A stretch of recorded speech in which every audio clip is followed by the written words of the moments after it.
are live. Good morning. It'll be afternoon by the time this meeting is over with the great stuff we have on the agenda. Today's Monday, March the 17th. Welcome to the Board of Public Works and Safety. We are streaming live on City of Madison YouTube channel, as well as archiving it there for people who may want to view it later. May we have a roll call, please? Sure. Carl Eaglin. Here. Bob Courtney. Here. Dave Carla. Here. Board, have you had an opportunity to review the minutes from Monday, March the 3rd? So we'll entertain a motion to approve. I make a motion we approve the minutes as printed.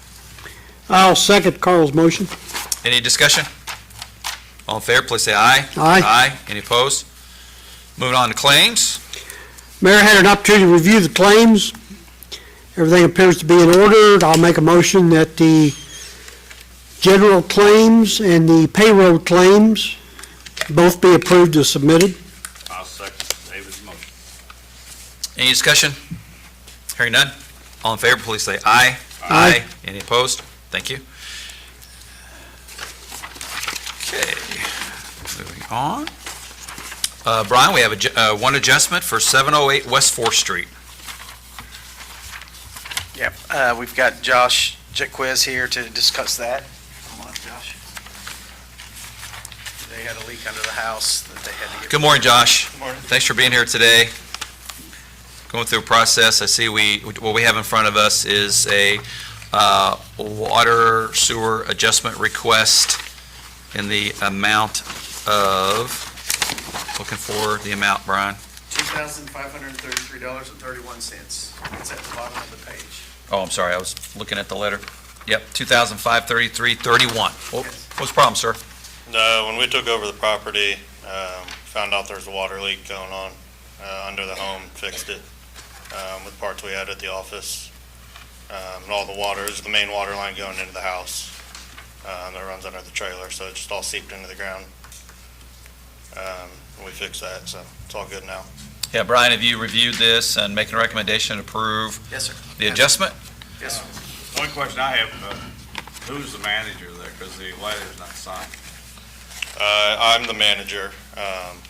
Which letter? We have a letter from Turnkey The one Communities. I sent? Yeah. It says, just says Okay. management. Yeah, that's me. Did you? Yeah. Okay, but I might want to sign that copy, so I have one record. Okay. Where is West? Where is this? Is this on the other side of?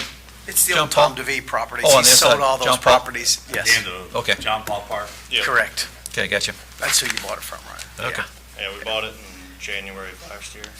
Okay. Of course, you got Crooked Creek right there, I'm sure. Yeah, Crooked Creek and Stony Brook.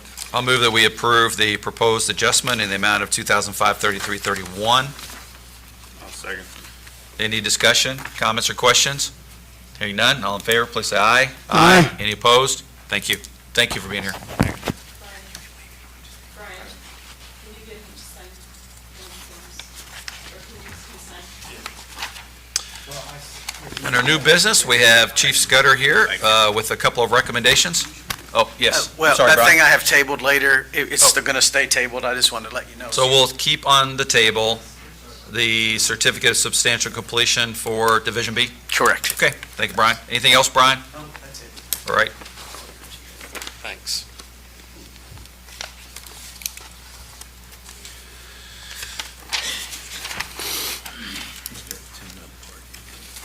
Yeah, so,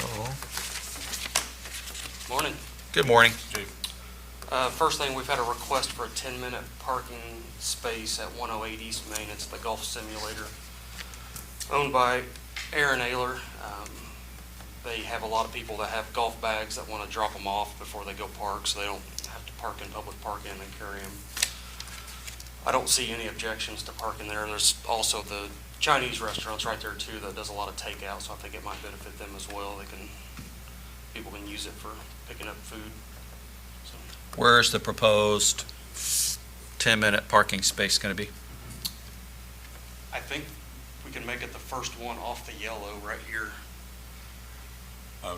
The first pull in? The first pull-in spot, That seems to be the logical location. I think so, yeah. And will it be any time on that, or just 24 hours?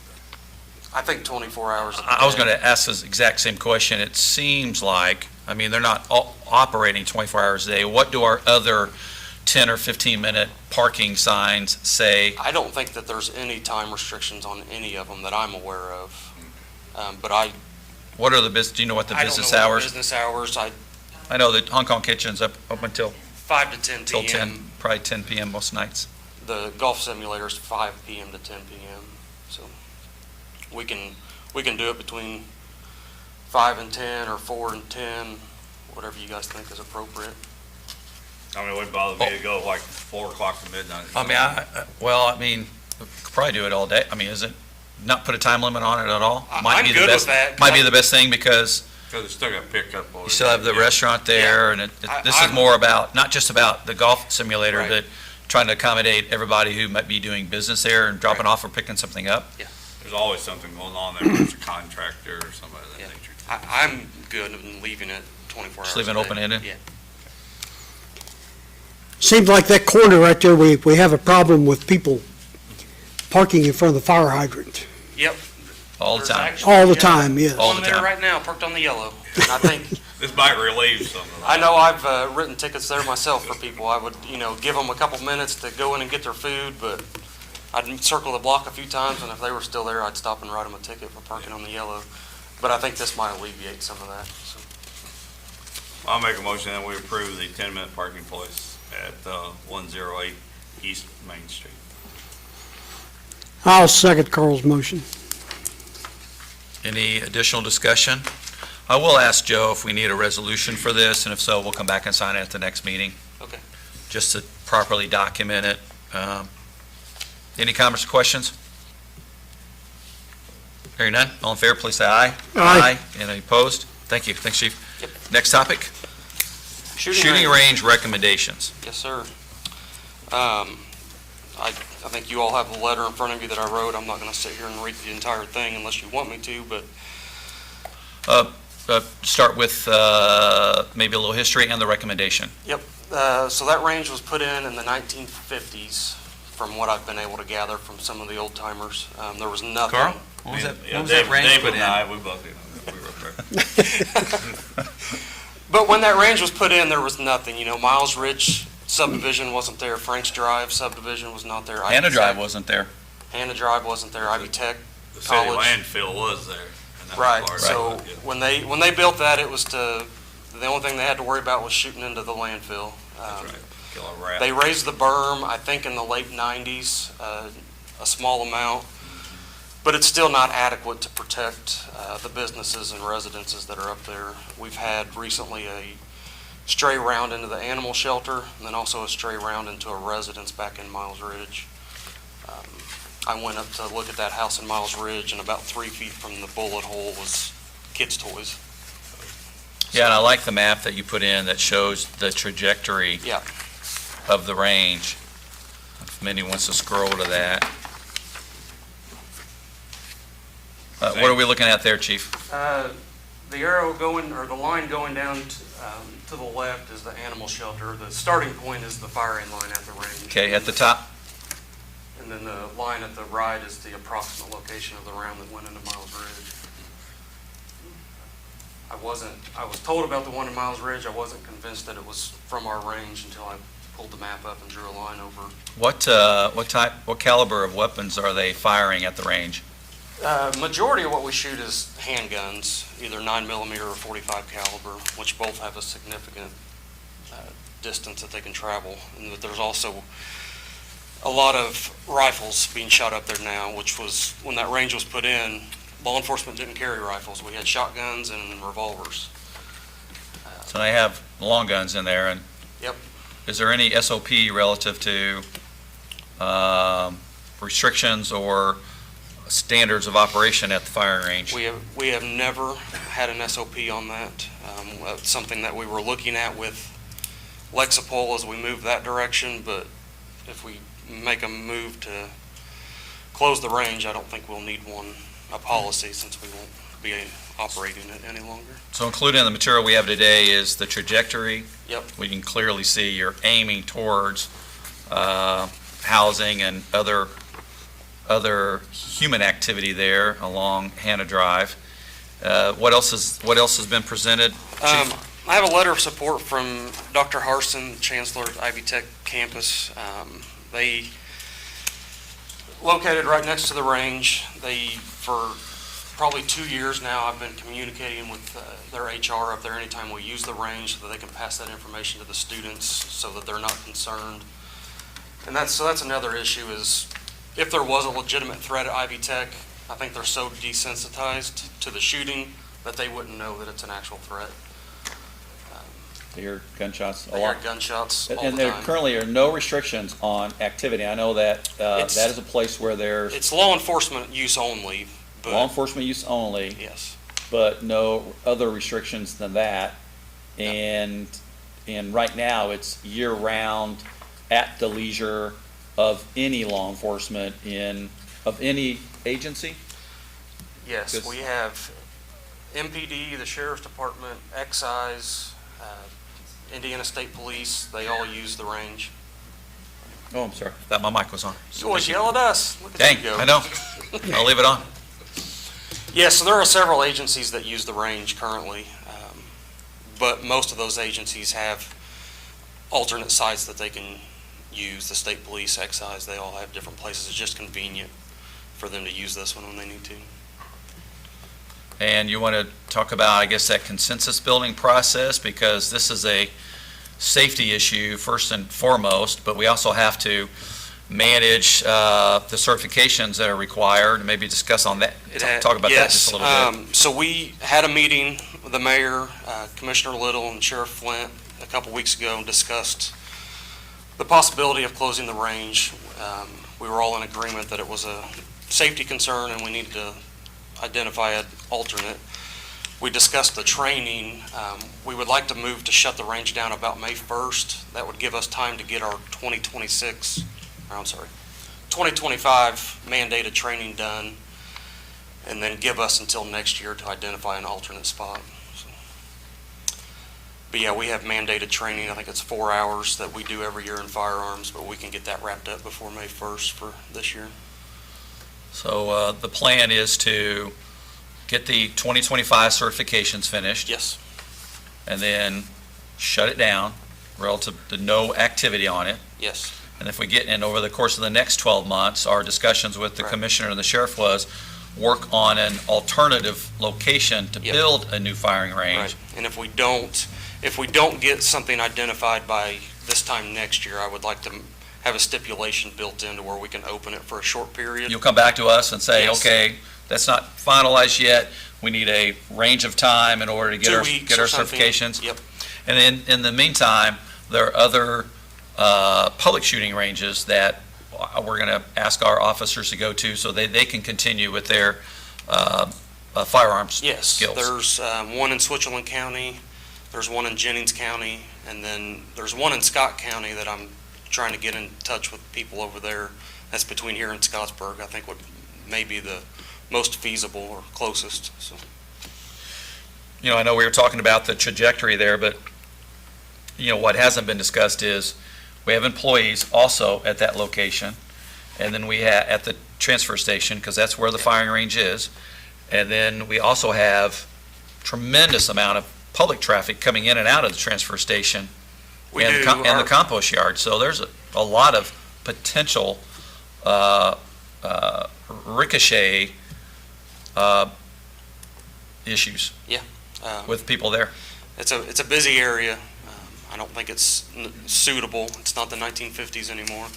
I don't think in today's time. There's it's- a more appropriate and Yeah. safer location to be And found also, than I also where it want is to now. note that, you know, I don't want to shut this range down. I want my officers to have a good place to shoot, a convenient place. I enjoy shooting. I'm a firearms instructor, but I really believe that this is the best decision and the safest.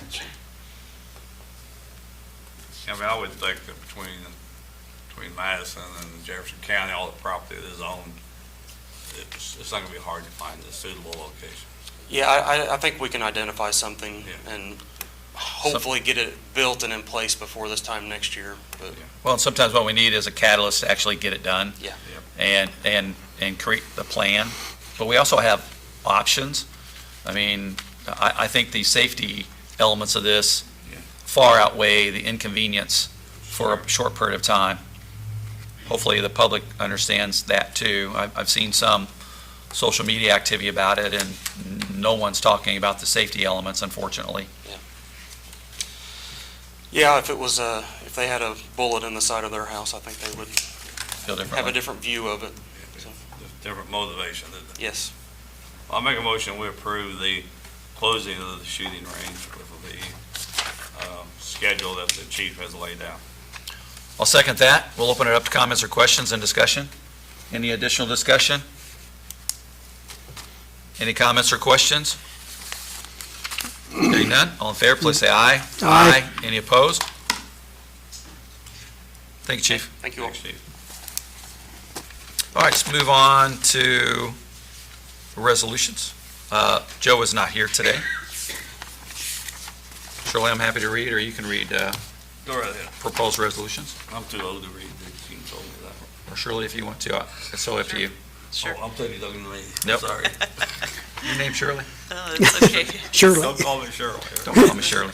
Resolution 2025-9B, a resolution of the Board of Public Works and Safety of the City of Madison, Indiana, regarding parking space closings for, I can't say it, Pacalanas, Pokey Wagon, and I think we can just do Pokewagon. title only today if you want. Okay. Yep. That works for me.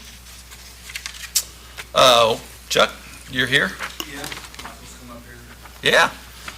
This is how it works. It's first time, so second time. You can introduce yourself, Chuck Center, where you live. I don't even, 633 Spring Street, Madison, business, Pacalanas Pokey Wagon, and I think we're just asking for a permit for parking space. So this is part of our procedures relative to food trucks operating inside the zone. Yes. And you've asked for 2 parking spaces on March the 21st 10 p.m. at night, that way we can set up. to 10 p.m., so you can set up through 6 p.m. on March the 22nd, and it's going to be parked in front of James Dell Clothing Store at 108 West Main Street. Yes. Thank you for being here. And, one of the construct of the parameters we drafted included just being aware and eliminate, trash at the site, noise, and trip hazards are the most common things. And where you're parked over there, it's a pretty narrow part of the sidewalk because of the flower bed, which we're working on. But just be mindful of not just the location, but the surrounding too. Absolutely. Is that a special weekend, something happening downtown? Because it's this weekend. It's their 4th anniversary. Okay. James Dell, yes. Gotcha.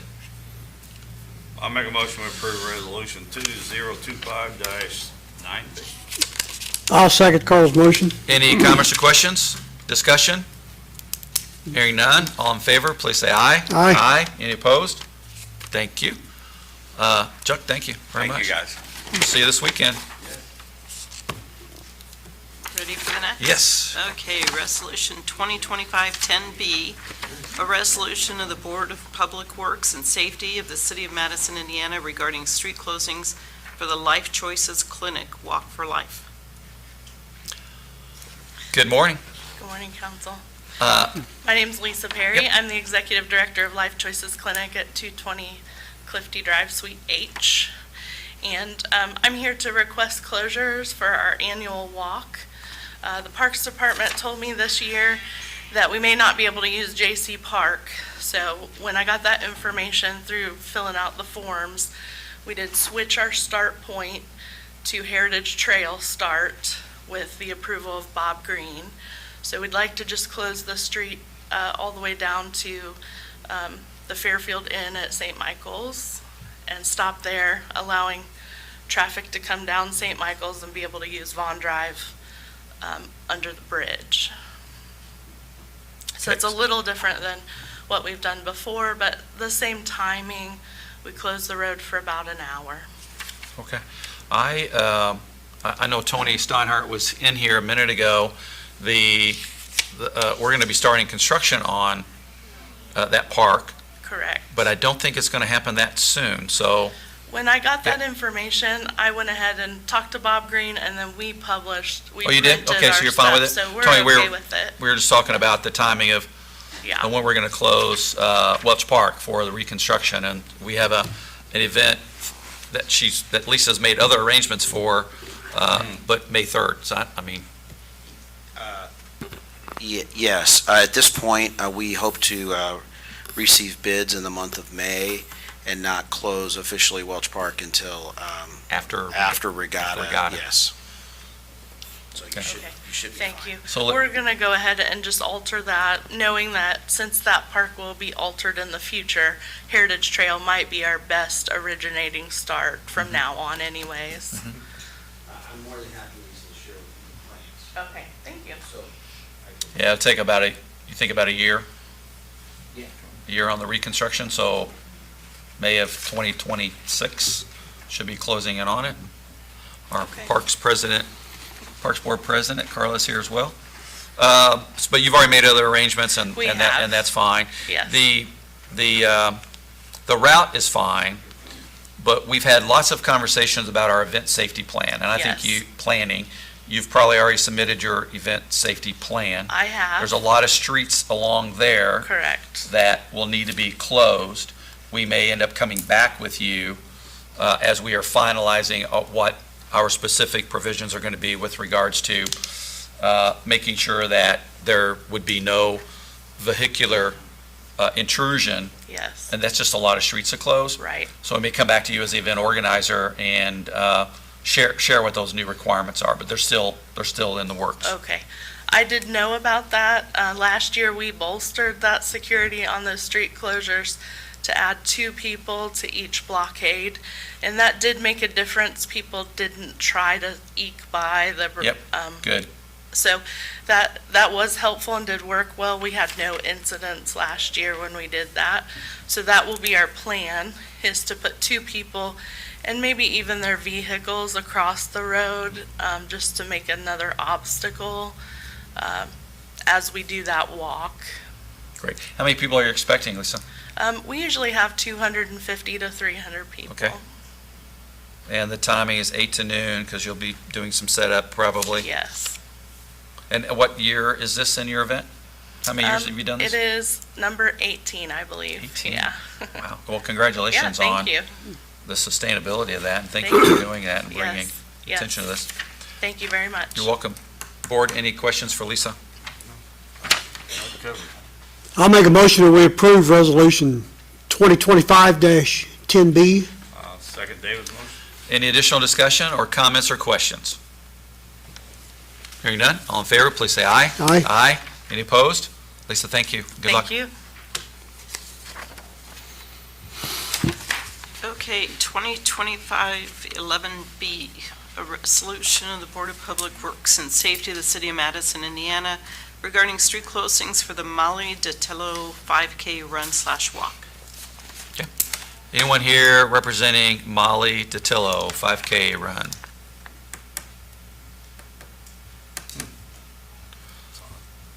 May we table this till the next meeting? I'll move that we table 2025-11B and ask for a representative to be here. I'll second your motion. Any discussion? All in favor, please say aye. Aye. Any opposed? Thank you. Table that. In some instances, it's a familiar event. I think this is a good year to talk about event safety again, which is why we should have a representative here. Okay, moving on. I was asking if he's ready for the next one. This one, let's read in its entirety, and I'll be right back. If you don't mind. Resolution 2025-12B, a resolution of the Board of Public Works and Safety of the City of Madison, Indiana, recommending adopting standards regarding vacant and abandoned structures. Whereas the Indiana General Assembly has found that vacant, deteriorated structures create a serious and substantial problem in the urban areas and are a public nuisance per Indiana Code 36-7-9-4.5, J 2024. Whereas the City of Madison expends significant resources and staff time to respond to problems associated with vacant, abandoned, unsafe, and nuisance properties, including over 1,175 nuisance and unsafe structure cases in the past 3 years.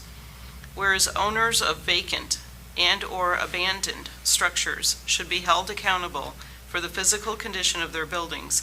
At a minimum, they should prevent such buildings from exerting a negative influence on the well-being of neighborhoods where they are located.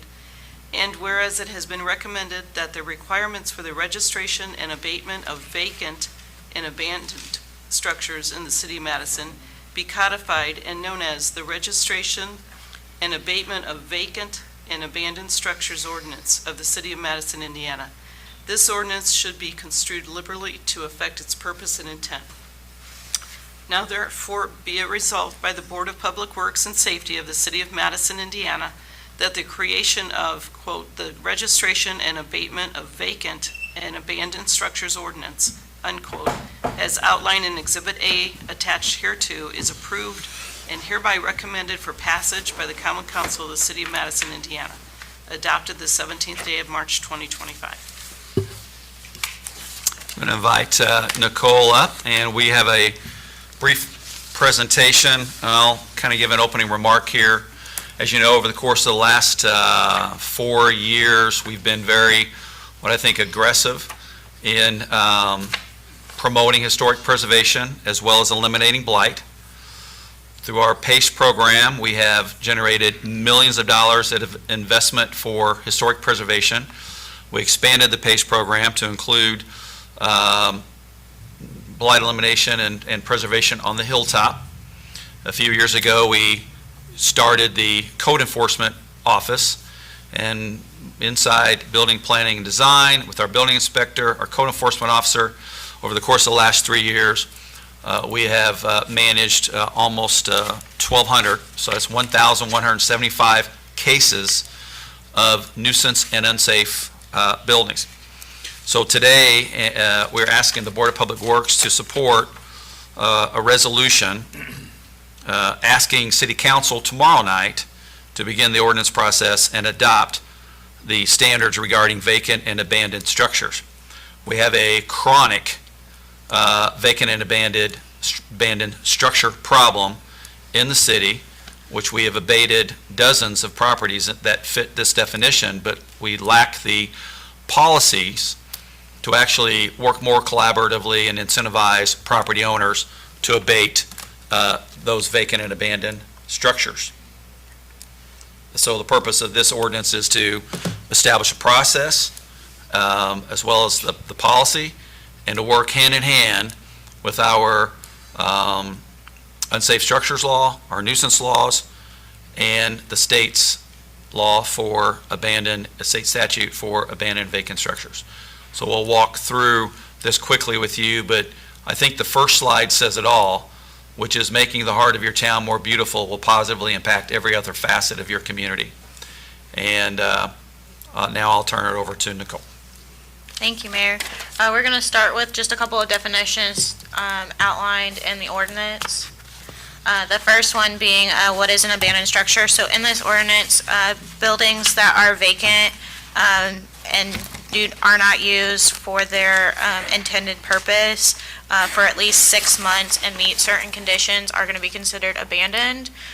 Those conditions include failure for repair, no water, no sewer, tax delinquent, that kind of thing. And then a vacant structure is those that are not occupied for at least 90 days. We did add in that there are some exceptions to that, so second homes, summer homes, residences of our military personnel, and then those are being maintained even if they're vacant. If they meet the minimum standards that we've outlined in the ordinance, they're not going to be considered vacant for this purpose. And the images as you go through here, these are properties that meet these definitions. The first one on the first slide of that garage, that one, and all three so far, the images you've seen, these are properties that are Yes, that we believe are eligible, yes. So why is this important? There are several things that were outlined in the resolution that Shirley read, but we wanted to give some numbers to those.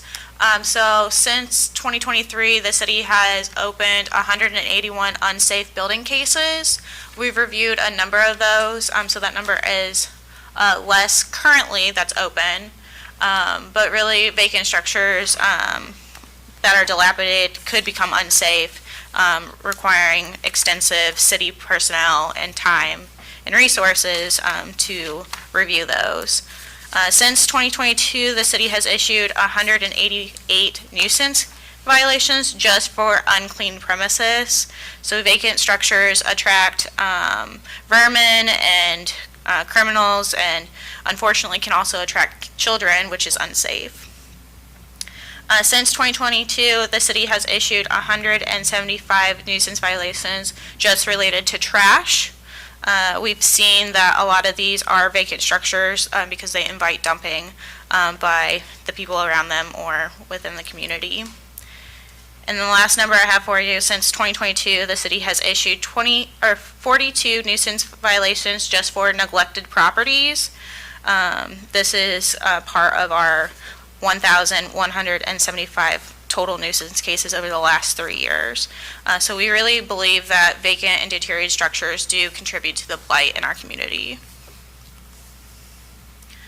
So this is just a general overview of the area where we've seen vacant, abandoned, or unsafe structures within the city limits. There's approximately 81 listed on this map. Of those, we believe 57 are vacant or abandoned that will qualify within this ordinance, and you'll see most of those are located downtown. And these are more for council purposes. We broke that map into the different districts just to outline that there is at least one structure, if not multiples, in each council district.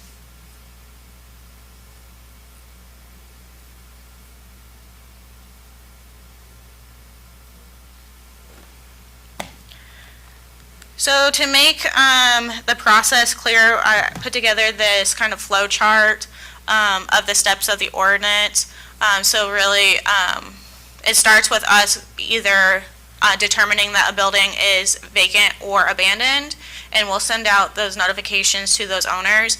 If owners know that their property is vacant or abandoned, they can also come in and start the process without being notified. And then they have 14 days to voluntarily register the property without receiving any registration fees, or they have 30 days to challenge to the hearing authority, which is you all. And then once they're on our list, we require securing the property within 30 days, whether that's boarding or locks. Doors and windows are acceptable, of course, and then that boarding has to be temporary. Wait, I want to pause there for a second. Pause there for just a second, because I want to emphasize the purpose of this ordinance is to eliminate the blighting effect of vacant and abandoned structures on our community. And that means that permanent boarding or tarping of buildings is unacceptable. There are temporary measures in which that could be acceptable, but for permanency, and you know we have many properties that have been boarded up and abandoned for decades, with nothing said to them, no accountability, and this will bring that conversation to the table of what are your plans for the structure, and we've been asking that all along, which is let's have a plan for the structure so that we can implement it. So part of that is compliance with standards, which I'll outline here in a minute. We have minimum property standards that are required of these properties, and they have to bring us a plan, but the plan has to be enacted within 60 days. If it's not, then we have the right to go in and do that work and then fine the property owner, which is violation and penalties. If the property isn't in compliance within 90 days, those numbers start to add up. And then removal of the registry, we wanted to make sure that people knew you can get off the registry. You it's not a permanent thing. If you comply with the standards, we'll remove you from the registry, but you still have to keep up with those minimum property standards or you could be put back on.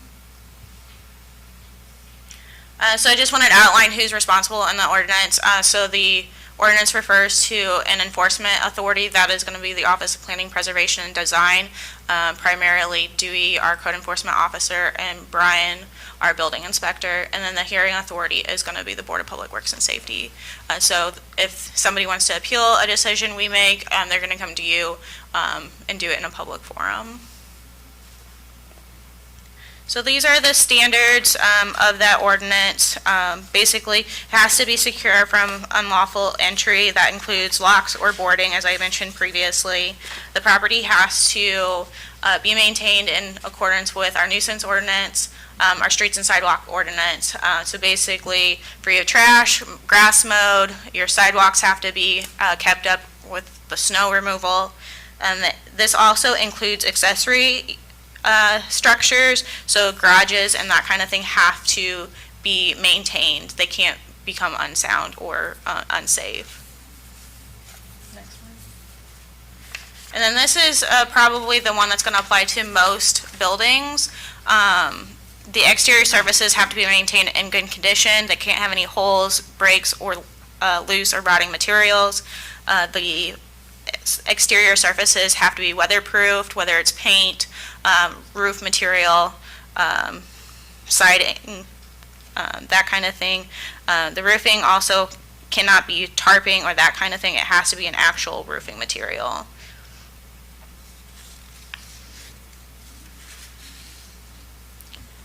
And then we have a variety of examples of properties that we believe fall within either one of these categories. Again, we broke them up, and Mindy, you can just scroll through. We broke these up primarily into council districts just to show kind of where they're located. So you'll see there's 2 or 3 examples on each council district slide. Every district has these structures, Yes. but mostly concentrated downtown and in District 1. Yes, correct.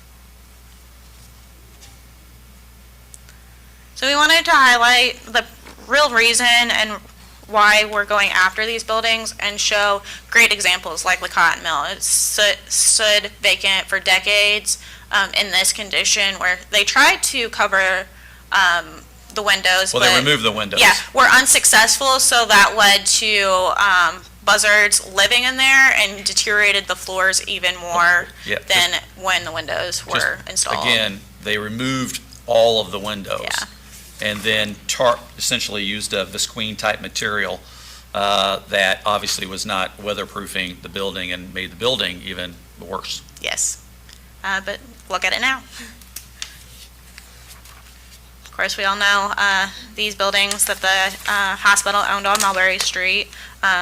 If standards had applied to these, we may have seen the after much sooner.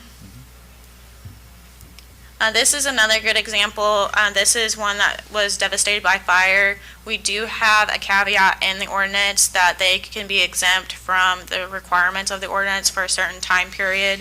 And I apologize, I don't know the number off the top of my head. I think it's 3 months. 6 months. 6 months, if they have a fire. So they just need to come in and talk with us. It helps us start the conversation early with these property owners.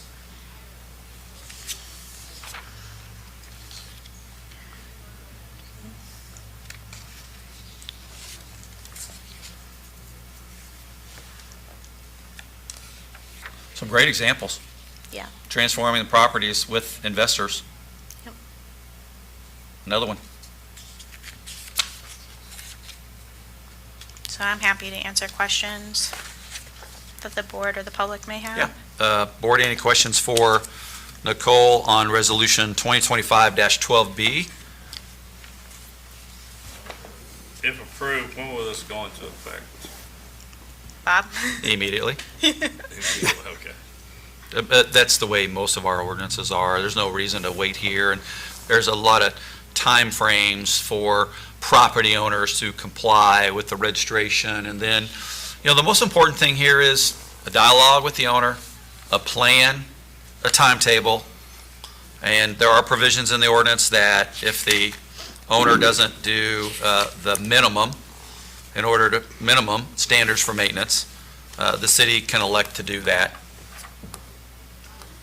And we hope that we get really good cooperation with the property owners, and we think it's a problem that can be solved if we work together. Yeah. And we have great examples where it's worked. And I will just note for the taxpayers that it's not just a decision that my office is going to be making. We have it in there that after a certain amount of cost for the work, $10,000, that it's going to come to the Board of Public Works and Safety to present those quotes. So it's all public. We felt like that was a good number because that's the number in the unsafe building law that requires a Board of Works approval. We're not the only community to have this, and there are other communities that have something that's much broader than this. Any more comments? Well, I think the property owners in the neighborhoods where a lot of these abandoned and vacant structures would appreciate something like this. It's a detriment on their property values and resale values, and the purpose, I may be reading between the lines here, but the purpose is not to demolish these structures. The purpose is to get these structures rehabilitated, increase their assessed valuation for tax purposes, increase the tax value, and so, I mean, Yeah, we're not no. wanting to demolish. Right. Yeah, nowhere in this ordinance does it allow the city to demo a building. That would have to go through the unsafe building law process, in which a Board of Public Works and Safety meeting is required for demo to be ordered. But it just outlines things that we can do, such as securing the properties, closing up windows, doors, that kind of thing. The goal here is to create a proactive involvement to eradicate a chronic problem that hasn't been properly addressed. We've made progress, a lot of progress, through like code enforcement and the PACE program, and collaborating with property owners who are willing to invest in their properties.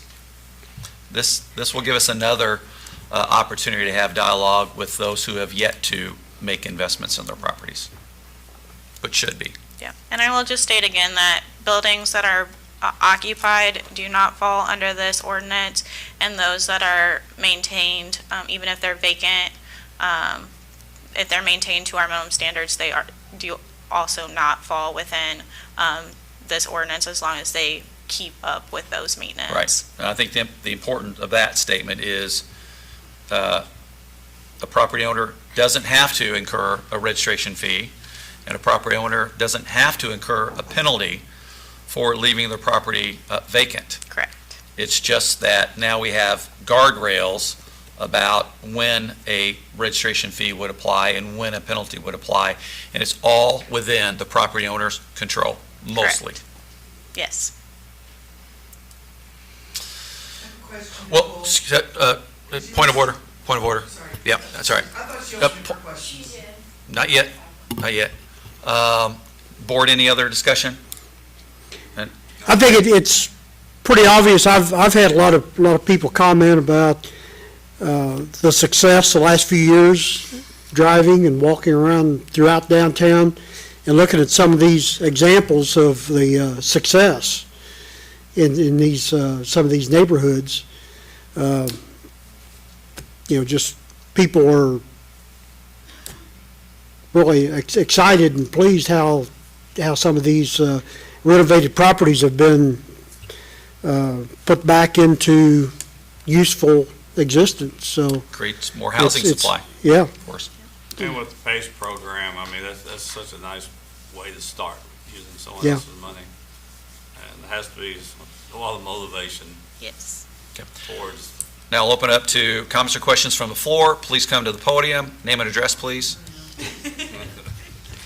You knew that was going to happen. Carla Krebs, 226 Fairmount Drive. In my district, Council President, thank you Yes. for being here today. you're welcome, sir. So one thing that you mentioned was that if the building is occupied, that this would not apply to them. So my question is, I have a building in my district downtown that is occupied, but all the windows are boarded up. There are no windows in the building at all, and it is very much an unsafe structure, but there are people living there. So would that qualify to at least meet the minimum standards? Not under this ordinance, so those kind of properties we'll look at through the unsafe building law and see if there is remedies through it. Thank you. Thank you for the question. Good question. Debbie Beeman, 709 Walnut Street. My questions are, who is enforcing all this new stuff? Because the stuff that is happening now is not really getting enforced. I live next door to 2 different homes that have been screwing around for years. One person slaps, you showed her as a good thing, slaps paint on the front of it, paints the damn pig, but the place is a mess. Let me make the point here. But the place is a mess. Point of order, So- please, Debbie. Anyway, my question is, if that stuff's not being enforced, how is all this new stuff going to get enforced? Bob? I disagree with your statement. Well, Again, I live there, so. if you should take a walk down Walnut Street and go back to where you moved on Walnut Street, then take a walk on both sides and tell me that we're not doing anything on Walnut Street. I didn't say that. Let me stop. I I'm didn't just say saying. that. I will I'm answer- saying Point of things aren't order. getting Hey, finished. point of order. Point of order. This ordinance, like our other ordinances within the building department, is enforced by our Director of Building, Planning and Design, our code enforcement officer, and our building inspector. And you are conflating what a property owner's rights are relative to enforcement of an ordinance. And yes, there's been tremendous improvement on Walnut Street. Would we all like to see more? Yes. Is it happening? Yes, over time. Is this going to be helpful? Absolutely. But you keep saying the exact same things over and over again. Exactly. And I keep saying disagree the with your same thing. statement. But it's the truth. I live there. we- I look in her backyard. I we know have- what that's like. Hey, listen, we have different truths, right? And I know Yeah, you we look in your do. backyard, but you also have a fence back there now that was built for you. Part So saying way, this- not these all things- the way. These things take, please don't argue, these things take time. They take lots of time. They take lots of time. I know you've told me that a million times. And you say the exact same thing back to me, which is we're not doing anything, and I disagree with you, I ma'am. didn't say that. I didn't say you're not doing anything. I'm saying it's not getting done. It's not continuing Okay, to thank get you. done. Thank you.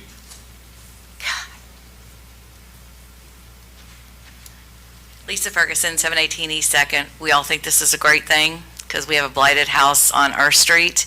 And my only question is, it would be like me sending Charlie out to put a roof on. He has no idea how to do that. But a neighbor 2 doors down from us, maybe he's gotten several letters. My friend Carol tried to buy the house from him and he wouldn't sell.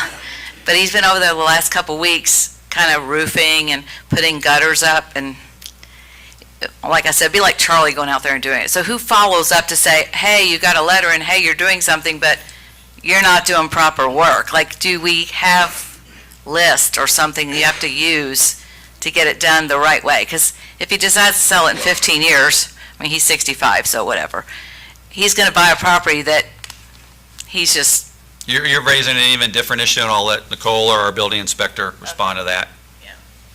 Yeah, so all construction has to comply with Indiana building codes. So the building inspector will work with Dewey, our If they code require to have a enforcement permit. officer. Yeah, we'll take a look at that and review it through our building permit process.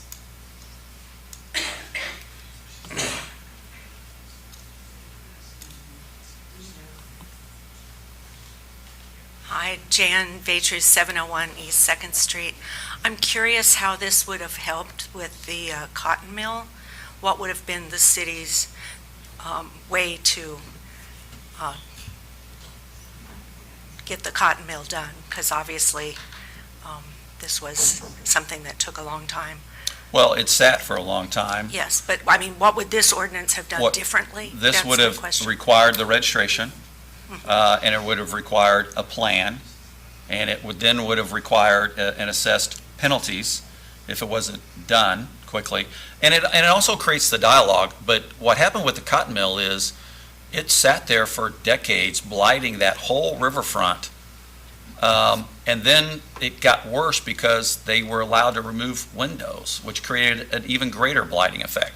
So this whole purpose of this is to create dialogue with property owners sooner rather than later, and hopefully not 10 or 15 years, but if it is a long time, then there is a penalty that's assessed, and there's a statutory maximum on this that the property owners would actually pay to help us with our continual monitoring of that relative to our ordinances and the unsafe building laws.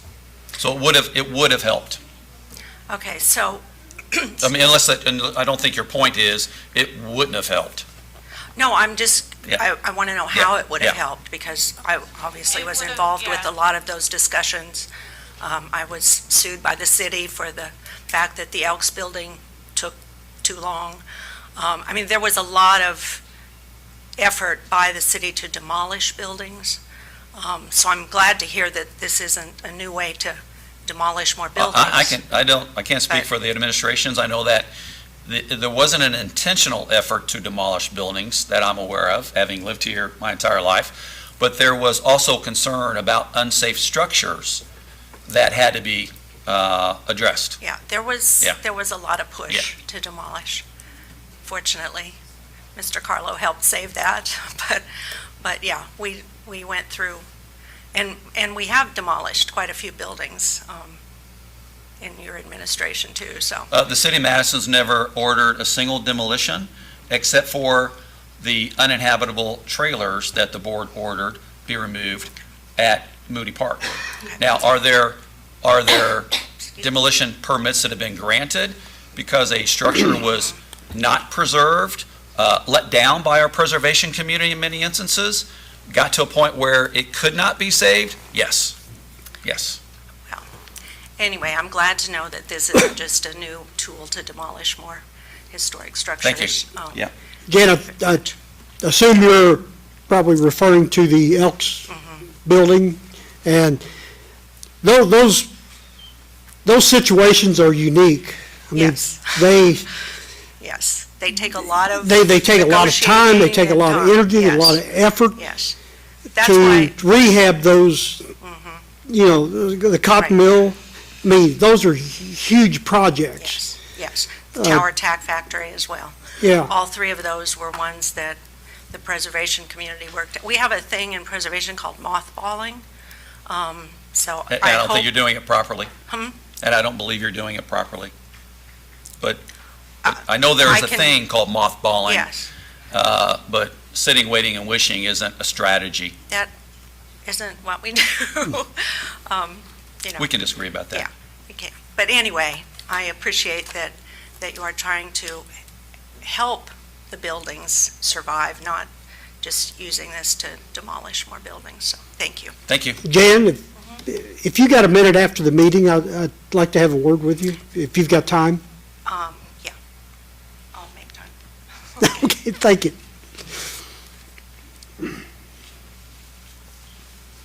Happy to entertain any additional comments before we move on. Hearing none. Board, we have the resolution in front of us. I make a motion to approve the resolution 2025-12B, knowing that it will go before city council once it leaves here. I'll second Carl's motion, recommendation. Any additional discussion? Hearing none. All in favor, please say aye. Aye. Any opposed? Thank you. Thank you, Board. Thank you. Thank you, Nicole. All right, we have professional services agreement, Mindy, with JTL.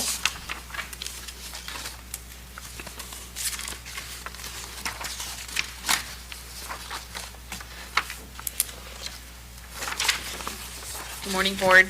I think you have this in your packet, but it didn't make it into the presentation. So this is a professional services services agreement with Jacoby Tombs and Lawns. This is the typical agreement that you would see for our CCMG projects. And you might be aware that we applied for a large CCMG for this cycle back in November, and we were awarded that last week. So it's a $3 million project. It is for the Main Street corridor between Mill and Broadway, so this is a big project for us. This services agreement, it's a little bit more in dollars. This is an up to $75,000 agreement for the life of the project, because it does include inspection services. Being this on Main Street, and it's such a large investment, we wanted professional inspecting to happen along that corridor. So that is why the amount is more than it normally is. It's a typical engineering agreement. They'll be looking at the layouts, the drawings, and making sure that the project gets done to spec. And they expect this to be a 4 or 5 month project, so they are including about 2 months worth of inspection for us. So it's a part-time inspection contract as well. Glad to see that structure surrounding it. It's an important project. In total, it's going to be about a $4 million investment on Main Street that'll kick off our, really the additional phases of the reconstruction. What's the length on this agreement? What does it go? It is until the end of project. The contractor will have 18 months to finish the project, but the engineers expect it to take 4 to 5 months. We haven't let it, or signed, that seems really long to me, so let's talk about that. I'm sorry, the 18 months? Yeah. That's per NDOT. That's the CCMG agreement. They have 18 months to complete it, but Wow. we have to have the project closed within all the closeout docs done within 18 months. Yeah, okay, let's talk about that. Thank you. Okay. And if board approves the contract, I would ask that you include the authority for the mayor to sign that. I might not have caught part of what you said, but have an estimated start date? So start date is something I'd like to talk about because we have regatta and our festival season right in the middle of it.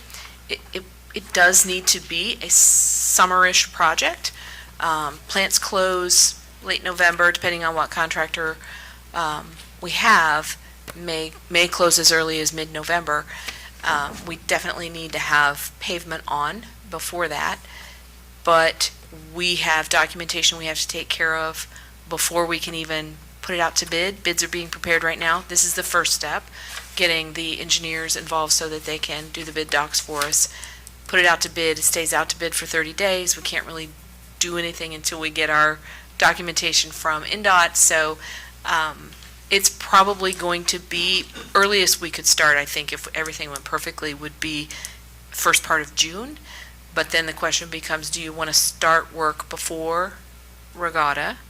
If you wait until after, do we give ourselves enough time to complete the project? So we're going to have to talk through that and what that looks like, and maybe do some of the preliminary work that wouldn't involve the road surface, so we can get some things done before all that starts. There'll be overlap, for sure. Sorry, the project schedule, I think this would help you. You've got it in here, it's just 4 to 5 months for this, so I'm not sure if that's what you heard, Bob. Okay. Well, I heard This- 2 things. So that's why I want to clarify You're talking with about two you. different, Well, I mean, having 18 months to do that project would be an absolute disaster, and we've experienced that with Yeah. our last CCMG project. we can handle the contract with the contractor That was my point. differently Yeah. than NDOT handles their contract with us, which Yes. says you got 18 months, so you're, Yeah, so the Don't lose 18 the months to funding. close out the process, but we need a very narrow window of actual construction in the Right. GC contract with our contractor that we that will happen in the contract. Because I think before, we've also kind of tied it to, you got 18 months to finish the CCMG project, and, I mean, our last CCMG project went over 2 calendar years, and winter. So there was a pause as well, and then we had to come back, and Right, which we do not We don't want to do that happen again. Right. Correct. Thank you for that clarification. Yeah. Yes, so I was just curious if this contract would help you to get this signed so you can get to your next step, because this is only 4 to 5 months. Our services with them For is for this. 4 to 5 months, and Right. that to me would gratefully, hopefully line up with the actual schedule for construction on Main Street. Right. They may need a little bit of time because there'll be punch lists and those kinds of things, but thanks for the clarification. Both of you guys, we'll make sure that that's a tight contract when it gets bid out. Do you know when we'll go through the bidding process? They're preparing the bid package right now, so as soon as we get all the documentation signed, we'll start that process. I'm hoping within the next 30 days, we can have the bid prepared and ready to be issued. I haven't had an update from JTL on how long they think that'll take, but this project, they did the estimating for the application, so it shouldn't be too hard of a turnaround for them.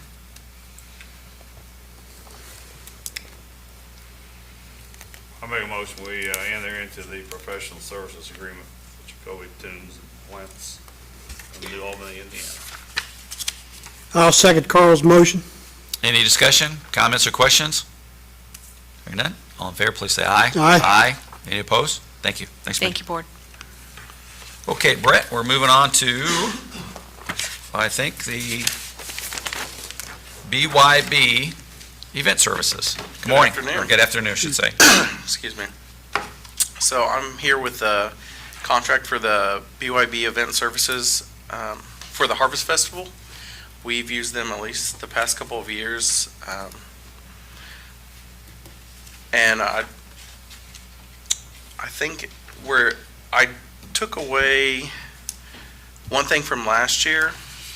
So this will be like a $750 increase, but it should all get sponsored. That's my, hope, and I'll work with Tanya I on. think you guys have been good at getting sponsorship, and our community's been phenomenal about supporting all the local events and activities in Madison, which is great and gives us lots of things to do on our weekends, and particularly the event weekends. I'll move that we approve the BYB contract for $7,250 that Brett's recommending. I'll second your motion. Any discussion? Comments or questions? All in favor, please say aye. Aye. Any opposed? Thank you, Brett. All right, thank you. All right, moving on, we have Brenna here for PACE. There she is.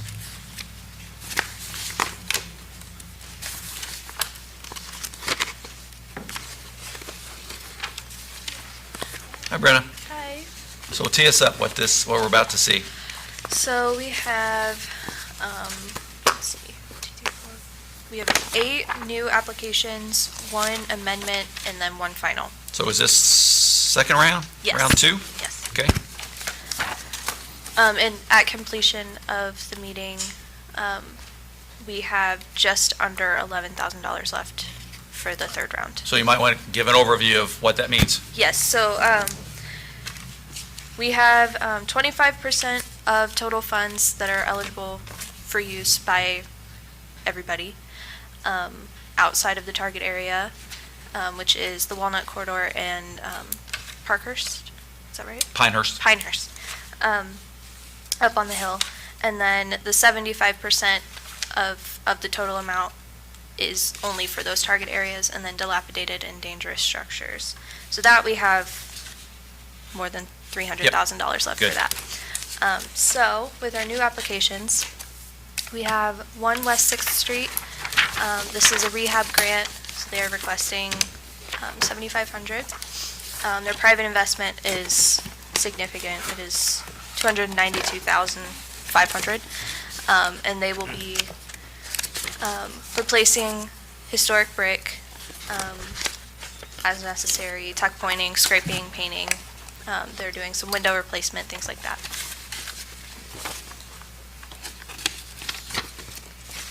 Um, 515 Jefferson Street is another rehab grant, also for $7,500. This is actually in the alley behind. Yes, it's the garage on the property. So they are requesting $7,500 and they're investing $11,700. This is where the neighborhood kids used to all get together and play basketball in the back of Mr. and Mrs. Smith's home, right there, and they still live there. So they're wanting to replace I believe it's 6 windows on this structure, and they are using Roger Welch. He is rebuilding exact replicas of the windows that they have. Great. 418 East 2nd Street, also a rehab grant, requesting $7,500. She's putting in $11,350. She is tuck pointing. That's primarily on the back, so you can't quite see it in this picture. She'll be replacing, and when I say replacing, they don't exist anymore, so she's rebuilding and replacing the pediments on the first floor windows, and then also above the door. So that is what she is doing. Is there an awning there now? No, but there used to be. Oh, gotcha, okay. The awning is the pediment. Gotcha, okay. Yeah. 403 West 2nd Street, also a rehab grant requesting $7,500. They are putting in $24,180. They will be restoring the windows that they have, stripping the paint, replacement of rotten wooden sills, reglazing as necessary. So they're not replacing anything, they're just refurbishing what they have.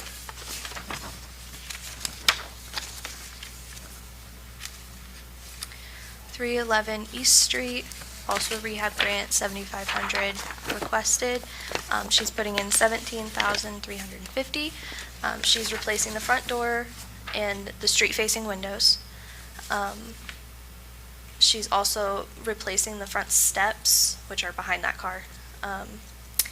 They are crumbling, so she'll just be replacing them as they are, and also the retaining wall that's in the front yard.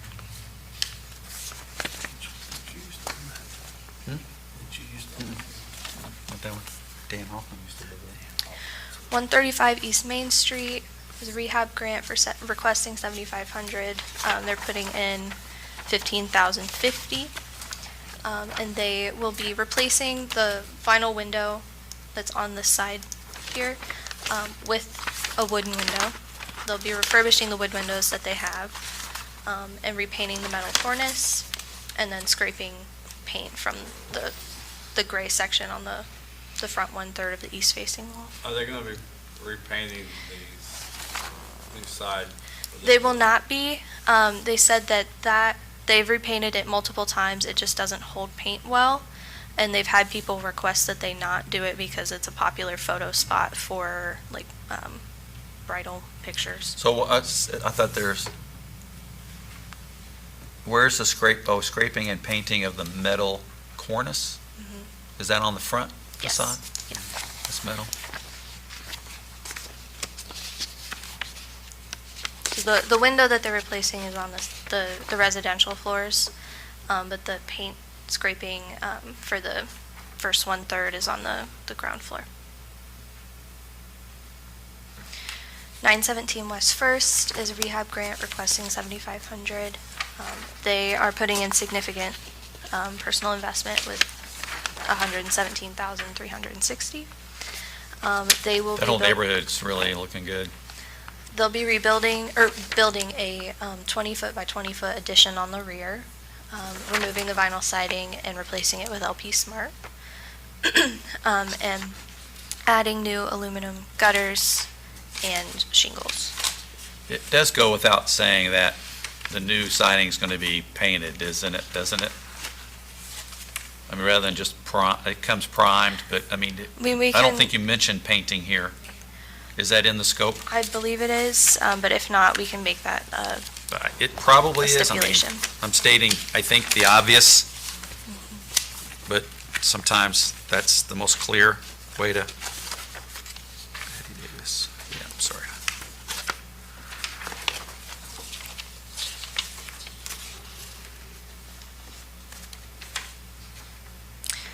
Painting is not mentioned, but we can require that. If you would, please. Thank Yeah. you. Okay, 805 East 2nd, this is a rehab grant. She is requesting $7,232.88, and that is the amount she will be putting in as well. And she will be replacing the wood windows with aluminum clad. I've been there, the windows that she has don't open, and several of them have been caulked in place because they would otherwise fall out of the building, so she'll be replacing those. Those are all of the new applications. We have one amendment that was here last time. He's already completed work, he's gotten his final check, but he had higher costs than he was expecting, because they ended up finding some rotted wood beams in the porch that they were redoing. So he has come back requesting $1,137.50, which would bring his full total amount from the city to $5,555.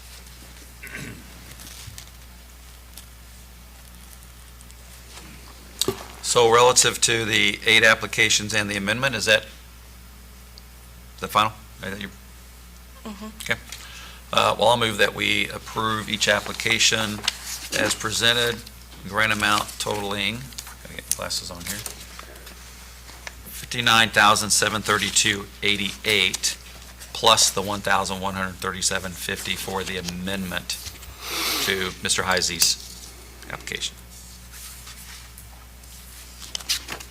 This was a good round. I mean, 8-to-1 leverage ratio, $500,000 investment by the owners. We have a second? Second. Any additional discussion, comments or questions? Yes, I have just one. So I'd appreciate if we could get that cover sheet signed and we can start following that procedure so that we've got something more uniform in the clerk's office for disbursements.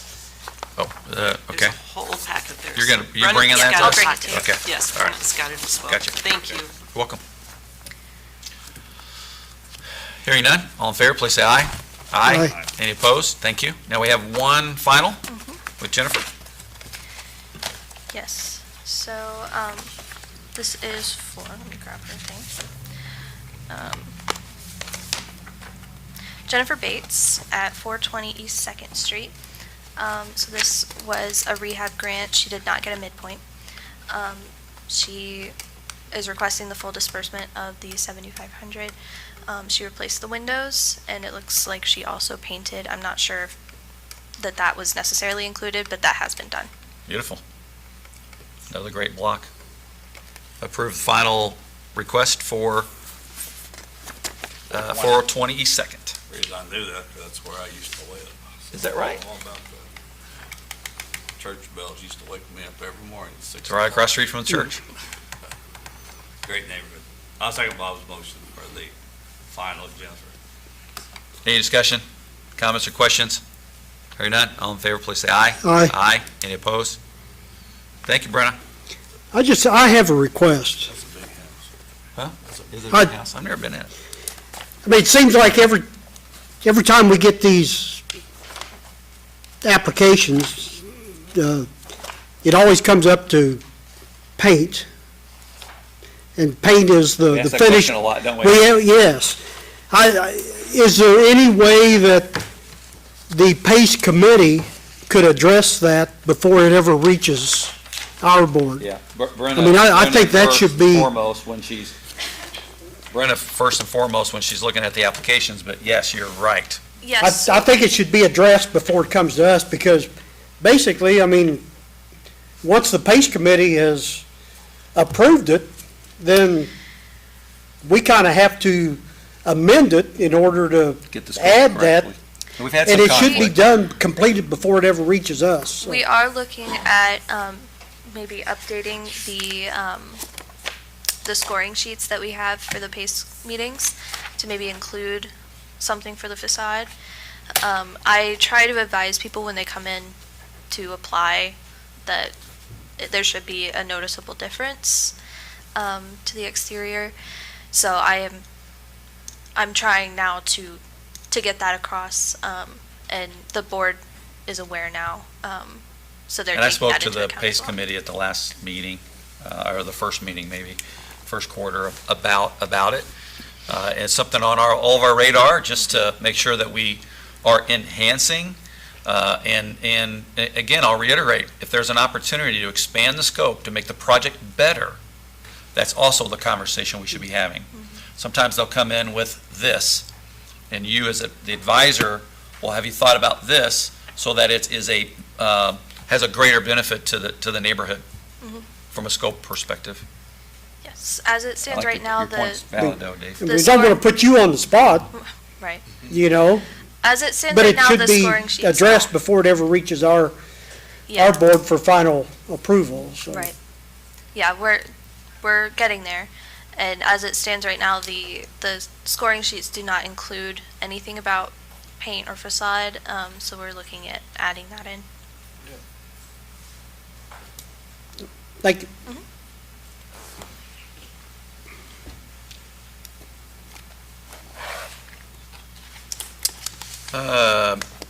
Moving on, we're continuing to table the unfinished business for Division B.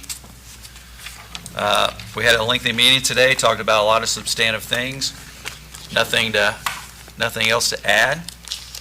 The ordinance 2025-4 will be on council agenda tomorrow night for beginning the ordinance adoption process.